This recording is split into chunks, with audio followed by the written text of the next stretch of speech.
श्रीराम जय जय राम। श्रीराम जय जय राम।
हो माऊली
सेवक बबन पाटील आमच्या दुर्दैवाची महातपस्वी रामधर्म माता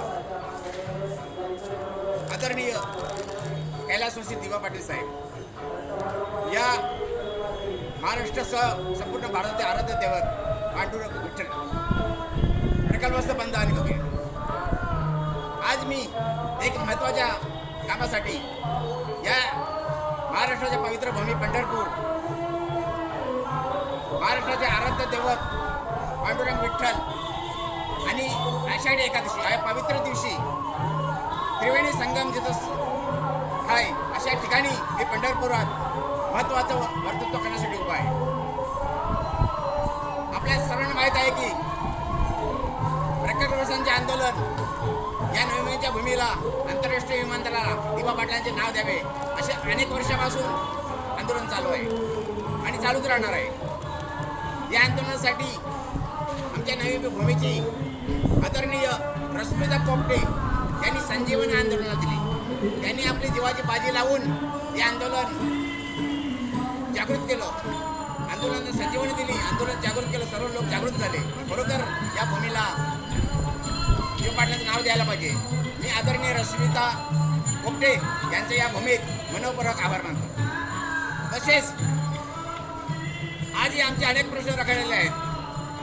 आमच्या जमिनीचे भाव, आमच्या 4.5 गुंठ, आमचा बाजार भाव, आमच्या घरावर गरजेपोटी घरे निर्मित करा, आमच्या घरावर कारवाई चालू आहे, असे अनेक प्रश्न आज आमचे रखडले आहेत. रखडले तरी हरकत नाही, पण हा नवी मुंबईचा दिवा पाडल्याचे आंदोलन आम्ही सोडणार नाही. आम्ही हा पूर्ण करून देणार आहोत. या कार्यक्रमासाठी अनेक आंदोलन झाली, अनेक उपोषण झाले, अनेक मोर्चा झाले, महासभा झाल्या, घेराव झालं, साखळी उपोषण झालं, तरी अजून आमचा प्रश्न सुटलेला नाही.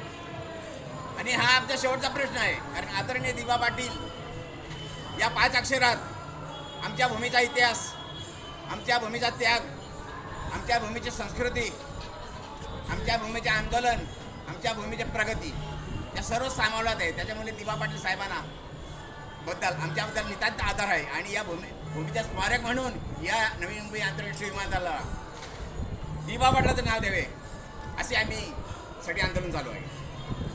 आज 5 ऑगस्ट 2026 रोजी आपणास जंतर मंतर इथं आंदोलन आम्हाला करायचं आहे. आणि या आंदोलनासाठी सर्वांनी उपस्थित राहावे असे या पवित्र भूमीमध्ये आवाहन करीत आहे. आणि आमच्या संघटनेतर्फे बसची व्यवस्था केलेली आहे. तसेच मुंबई ते दिल्ली अशी रेल्वे मार्ग पण अनेक 30-35 गाड्या आहेत. कोणी रेल्वे गाडी पकडून किंवा इतर कुठल्याही वाहनाने तिथं 5 ऑगस्टला पोहोचवत आहे आणि आंदोलन सक्सेसफुल करत आहे. या सरकारला, या भूमीला आम्हाला दाखवायचं आहे का खरोखर दिवा पाटले म्हणजे काय चीज आहे. सरकारने आमची वेळोवेळी फसवणूक केलं आहे. विमानतळाच्या दिवशी आम्ही नाव देऊ, 2 महिन्यात नाव देऊ, 4 महिन्यात नाव देऊ, 5 महिन्यात नाव देऊ. आमची फसवणूक सरकारने केलं आहे. सरकारची कुठलीही इच्छा नाही आम्हाला नामकरण करायचं. सरकारवर आमचा अजिबात विश्वास नाही. आणि या नामांतराचे गुन्हेगार कोण असतील तेही मी तुम्हाला सांगतो. या नवी भूमीचे 2 खासदार आणि 4 आमदार हे खरोखर 1 नंबरचे गुन्हेगार आहेत. आणि यांच्या अकार्यश्रमामुळे आमचे हे नाव रखडले. आणि खरोखर आजच्या दिवशी मी त्यांना सांगतो त्यांना फार भोगावं लागेल या बाबतीत. अत्यंत वाईट दिवस त्यांना यावं लागतील. कारण अशी परिस्थिती सांगते. कारण या पवित्र व्यक्तीचे नावसाठी तुम्ही अकार्यक्षमता, नकारार्थ दाखवलेलं आहे. अशा प्रकारे आम्ही हे आंदोलन सोडणार नाही. म्हणून सर्वांना मी या पवित्र भूमीत आजच्या दिवशी, एकादशीच्या दिवशी पंढरपुरात आणि या पवित्र दिवशी मी आवाहन करतो का सर्वांनी घरची कामं सोडून ट्रॅक्टर असताना तिथं दिल्लीला हजर राहायचं आहे. कुठलाही महत्त्वाचं काम सोडा आणि दिल्लीला हजर राहा आणि तिथं दाखवा का दिवा पाटील ही का चीज. अशा तऱ्हेने दिल्लीनंतर आम्ही अनेक आंदोलन करणार, आम्ही आंदोलन सोडणार नाही. म्हणून आजच्या या भूमीत मी सर्वांना सांगतो का 5 ऑगस्ट रोजी कुठल्याही वाहनाने, कुठल्याही तऱ्हेने दिल्लीला हजर राहावे असे मी आवाहन करतो. जय राम.